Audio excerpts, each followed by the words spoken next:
Hi, I'm Lynn McGonigal, the founder and teaching channel of the Lightworkers Healing Method, and I have a thought for the day for all you intuitives out there. Have you noticed how sometimes your messages are really clear and other times you don't get good information?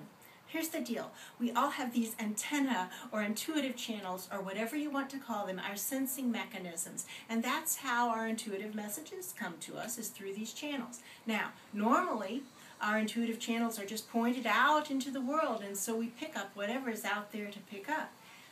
That's why our messages are spotty, not dependable. When we learn to take those channels and draw them up to the guides and angels, it's always clear upstairs. They're always beaming truth and love to us. So the more our channels grow up, the more we maintain them to be pointed up, the more we focus up, the more our messages are consistently over and over again right on the mark.